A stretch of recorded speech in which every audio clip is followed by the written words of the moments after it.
भारत पाकिस्तान के बीच तनाव की स्थिति में तुर्की और अज़रबैजान खुलकर पाकिस्तान के साथ है। तुर्की के बने हुए ड्रोन पाकिस्तान ने खूब इस्तेमाल किए। 300 से 400 ड्रोन भारत के अलग-अलग हिस्सों में पाकिस्तान ने गिराने की कोशिश की, जिसको भारत ने असफल कर दिया। लेकिन टर्की के जो राष्ट्रपति हैं अर्दोआन, खुलकर उन्होंने कहा कि हम अपने मित्र पाकिस्तान के साथ खड़े हैं। इसका असर क्या हुआ? इसका असर ये हुआ कि देश भर में जो लोग हैं वो टर्की और अज़रबैजान का विरोध कर रहे हैं। टर्की और अज़रबैजान जाने वाले जो सैलानी हैं उनमें ज़बरदस्त कमी आई है उनकी संख्या में। अब छोलिया हो या लोबिया, सफेद चने या काले चने, सब कुछ मजेदार बने। पूर्वांचल और बनारस में क्या स्थिति है, ये समझने के लिए हम अजय सिंह जी के साथ हैं। सर, पहले तो आप अपना परिचय दे दीजिए, और आप टूर एंड ट्रेवल एसोसिएशन से जुड़े हुए हैं, पहले अपना परिचय दे दिया। मैं डॉक्टर अजय सिंह, मैं tourist guide federation of India का नेशनल कोऑर्डिनेटर हूँ, राष्ट्रीय संयोजक हूँ। हमारी अपनी ट्रैवल कंपनी भी है जो अब मुझे ये बताइए कि पूर्वांचल और बनारस में कुल कितने ऐसे सैलानी हैं, पर्यटक हैं, जो अज़रबैजान और टर्की जाने वाले थे? उनमें कितने की कमी आई है और कितने दिनों में? देखिए, पिछले साल का यदि आप डाटा लेंगे तो पूर्वांचल से ही के लगभग 37,500 टूरिस्ट अज़रबैजान और टर्की गए, जिसमें ज़्यादातर संख्या टर्की जाने वालों की थी। लेकिन इस साल जो भारत पाकिस्तान युद्ध हुआ और इसके चलते कैंसिलेशन काफ़ी आ रहे हैं, और अब तक लगभग 50% कैंसिलेशन आ चुके हैं। जो टर्की खुल के पाकिस्तान के साथ खड़ा हुआ, अज़रबैजान खुल के पाकिस्तान के साथ खड़ा हुआ, उसका एक जो नेशनलिज्म की भावना लोगों में है, उसके चलते लोगों ने निर्णय लिया कि हम इस कंट्री में घूमने नहीं जाएंगे।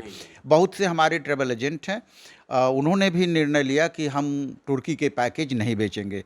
जैसे जैसे एग्जाम्पल के तौर पर जैसे आप देखिए, आप नेशनल उस पे जाइए तो सबसे कॉक्स एंड किंग, और या पूर्वांचल के जो पैकेज सबसे ज़्यादा बेचने वाले थे तो कॉक्स एंड किंग खुल के कह दिया कि हम जो है वहाँ का पैकेज प्रमोट नहीं करेंगे। इसके अलावा भी ईज माई ट्रिप, शायद उन्होंने भी ये कहा है कि हम अज़रबैजान और टर्की को प्रमोट नहीं करेंगे। कैंसिलेशन में भी कंपनियां बोलें कि आप यदि कैंसिलेशन करवाते हैं तो हम 100% आपका रिफ़ंड देंगे। तो ये बहुत बड़ी चीज़ है कि 100% रिफ़ंड भी मिल रहा है। तो कुछ एयरलाइंस हैं जिन्होंने कहा कि यदि आप अपना टिकट कैंसिल करवाते हैं तो भी हम 100% रिफ़ंड देंगे, जिसमें कि एयर इंडिया सबसे आगे है। तो इन सब चीज़ों को लेके पर्यटकों ने धड़ाधड़ कैंसिलेशन शुरू की है। पूर्वांचल के कौन कौन से ऐसे शहर हैं जहाँ से बड़ी संख्या में लोग अज़रबैजान और टर्की जाना पसंद करते हैं? देखिए, पूर्वांचल का एक तरह से आप देखिए तो कैपिटल तो बनारस ही है, इसमें कोई दो राय नहीं है। तो बनारस के अलावा ये पूरा बेल्ट आप लीजिए, आजमगढ़, मऊ, गोरखपुर, बस्ती, श्रावस्ती, लखनऊ, यहाँ तक ये पूरा बेल्ट आप ले लीजिए तो इसी बेल्ट से सबसे ज़्यादा लोग अज़रबैजान और टर्की की यात्रा करते थे।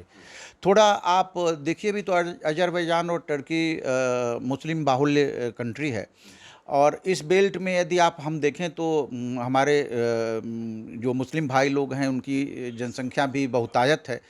तो ये एरिया ज़्यादा था जहाँ से कि लोग जा रहे थे। लेकिन जो कैंसिलेशन हो रहे हैं वो सब तरफ से हो रहे हैं। ऐसा कुछ नहीं है कि कोई मुस्लिम करवा रहा है, हिंदू नहीं करवा रहा, हिंदू करवा रहा मुस्लिम, ऐसा कुछ भी नहीं है।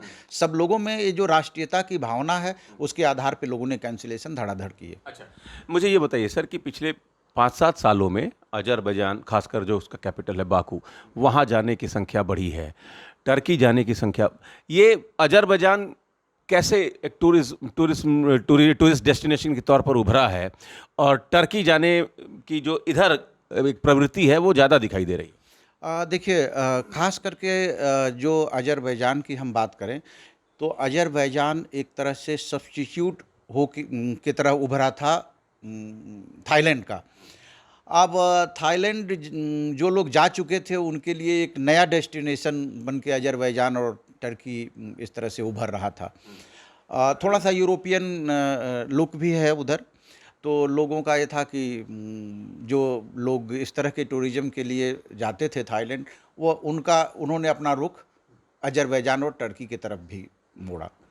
अजरबैजान और टर्की जाने वालों की हमने बात की, वहाँ से आने वालों को लेकर क्या अपने पास क्या डाटा है? टर्की और अजरबैजान से बनारस कितने पर्यटक आते हैं? देखिए, सोवियत रूस का जब विघटन हुआ तो विघटन के बाद ये सब छोटे देश निकल के आए, चाहे अजरबैजान हो, उज़्बेकिस्तान हो, कजाकिस्तान हो, तुर्कमेनिस्तान हो, इस तरह से ये लोग निकल के आए। लेकिन यहाँ की जो टूरिज़्म है अभी न्यूली ग्रोइंग टूरिज़्म है। हम लोग वहाँ के टूरिज़्म, जो उज़्बेकिस्तान का टूरिज़्म डिपार्टमेंट है, गवर्नमेंट ऑफ उज़्बेकिस्तान का, तो वहाँ हम लोग एडवाइज़र भी है, हमारे tourist guide federation of India, हम समय समय पे एडवाइज करते रहते हैं how to develop the tourism in that sector. लेकिन टर्की की बात करें तो टर्की से हमारे यहाँ भी काफ़ी मात्रा में टूरिस्ट घूमने आते हैं, बड़ी संख्या में। अजरबैजान अभी डेवलपिंग है तो वहाँ से कम लोग आते हैं, लेकिन टर्की से बड़ी संख्या में टूरिस्ट पूरे ऑल ओवर इंडिया में आते हैं। इवन बनारस की मैं बात करूं तो पिछले सीजन में लगभग 7,500 टर्किश टूरिस्ट बनारस आए, बड़ी संख्या थी। लेकिन इस बार चूँकि इस तरह की चीज़ें इस दुर्घटना के बाद आ रही है कि लोग टर्की के साथ प्रमोट नहीं करना चाहते टूरिज़्म, तो ऑफ कोर्स आउटबाउंड तो प्रभावित होगा ही, इनबाउंड भी प्रभावित हो सकता है। मेरा एक आखिरी सवाल है, टर्की के जो राष्ट्रपति हैं अर्दोआन, उनको इस्लामिक राष्ट्र का नेता बनना है, वो नेता बने, वो नेतागिरी करें, तुर्की के लोग समझेंगे। अजरबैजान जैसा छोटा सा देश, जैसा आपने कहा न्यूली ग्रोइंग ना टूरिस्ट डेस्टिनेशन है, वहाँ के लोगों को वहाँ की सरकार का जो निर्णय है कि पाकिस्तान के साथ रहेंगे, कितना खामियाजा उठाना पड़ेगा? देखिए, अजरबैजान का अपना कोई बहुत बड़ा अस्तित्व नहीं है। अजरबैजान बस तुर्की का पिछलग्गू है। तुर्की ने कह दिया कि नहीं ये बंदर है तो कहेगा बंदर है, तुर्की ने कह दिया नहीं नहीं नहीं नहीं ये तो हाथी है, तो हाथी है। तो अजरबैजान का अपना कोई अस्तित्व नहीं है, वो तुर्की का पिछलग्गू है, वो तुर्की के पीछे पीछे चलने वाला देश है।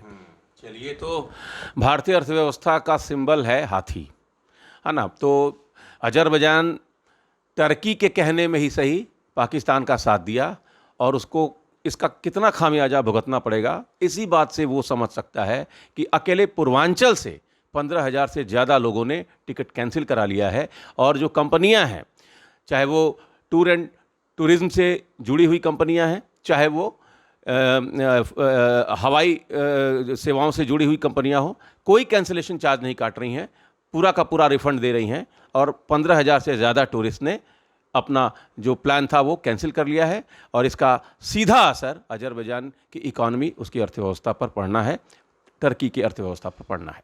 Amit Singh, TV9 UP, Varanasi. ये है सीक्रेट रेसिपी MDH का जीरा सब जलजीरा मसाला।